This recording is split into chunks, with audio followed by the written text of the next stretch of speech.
People are dishing about the absolute worst weddings they've ever been to, and it's every bit as messy as you're hoping it'll be.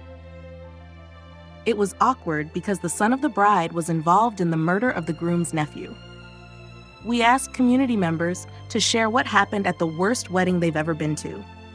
The thread quickly filled with a wide range of shocking, disastrous, and even hilarious stories of weddings gone awry.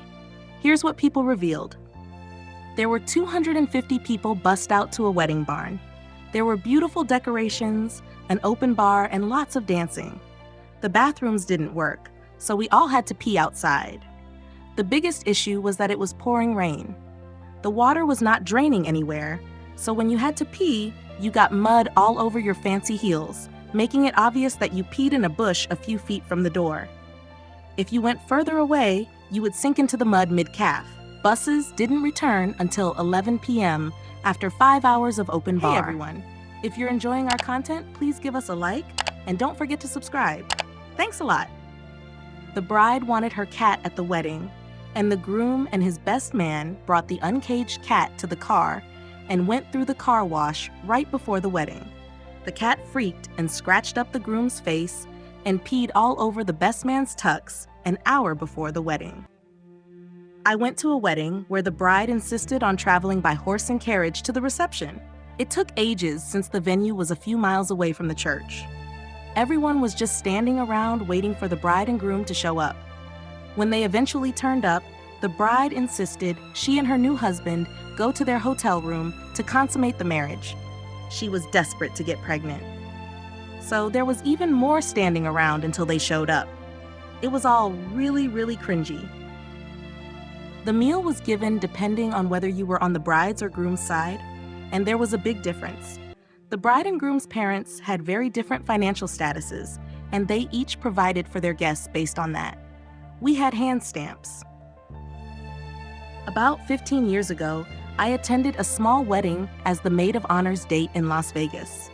Almost immediately after the ceremony, the newlyweds argued about something. I have no idea what, and the bride and groom ran off in separate directions.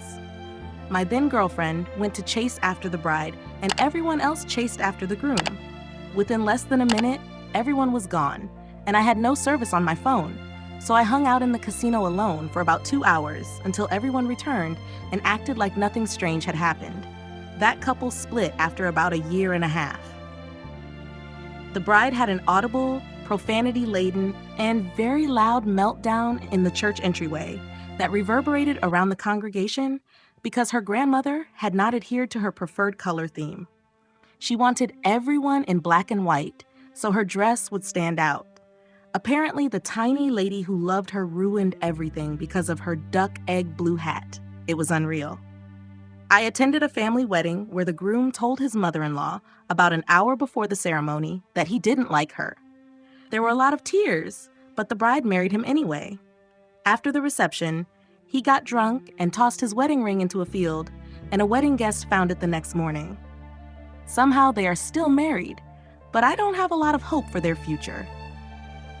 I once attended a wedding at a Mormon church, and let me tell you, it was quite the experience. For some reason, these churches have indoor basketball courts. So picture this. Half of the court was set up for the wedding reception, and the other half was being used for a pickup basketball game by a bunch of strangers who just wouldn't leave. The basketball even hit the food table a couple of times. Then there was the dry wedding I went to. And by dry, I don't just mean no alcohol. The whole event was just dry. It was held in a tent during the summer in the South, and the dress code was strict. Men had to wear jackets, women couldn't show too much shoulder or have low-cut dresses, and linen was a no-go. The ceremony was 2 hours long, with speeches from the bride, groom, and minister. Both fathers sang gospels, and the best man played the guitar for about 10 minutes. After the ceremony, we had to reconfigure the tent for the reception while the wedding party took photos. We learned about assigned seats when the wedding planner went table to table, telling us where to sit. The bride and groom released us to the buffet table by table, stopping to chat and take photos at each one. There was no dancing, and we were told to stay in the tent despite the beautiful lakeside location with a dock and patio area. More speeches followed, with the bride and groom pausing to release people to eat after each one. The sweet tea was weak, and the bride's father's long speech barely mentioned his daughter, focusing instead on his hopes for healthy grandsons. The best man played guitar again. The cake was left out in the sun, and the buffet consisted of dry barbecue brisket with mac and cheese and salad. I left after my table got food, but before the cake cutting, having been there for 6 hours and starving, sweaty, and tired.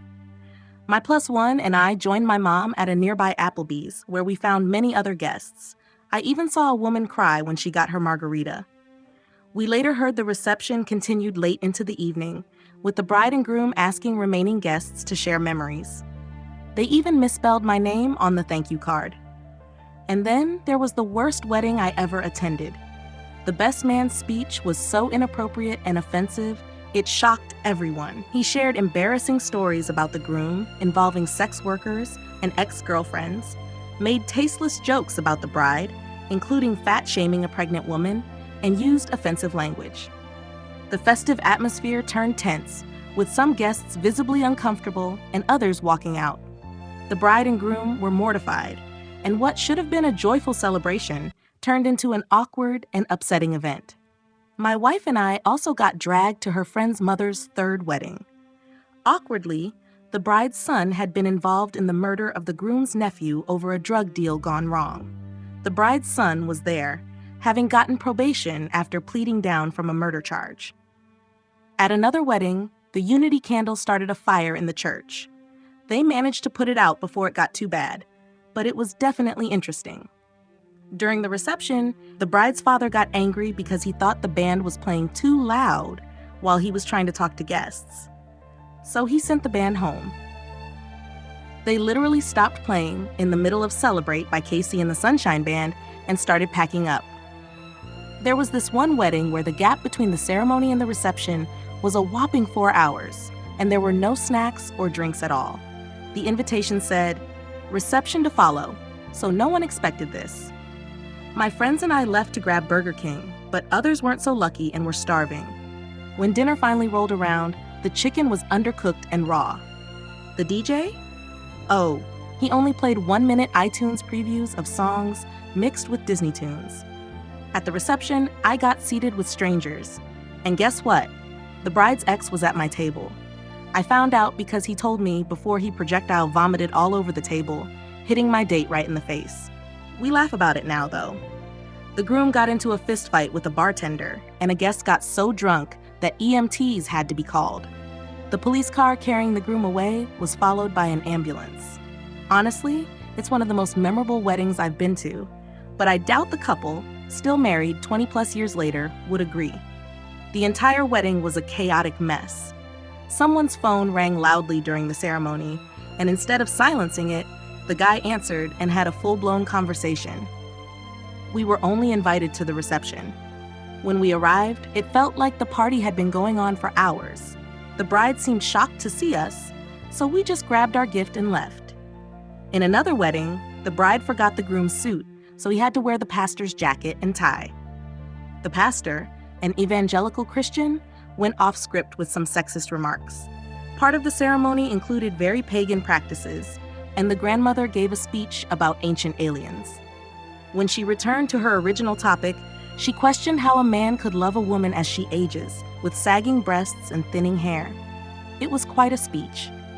Then a sister ranted about COVID being a scam.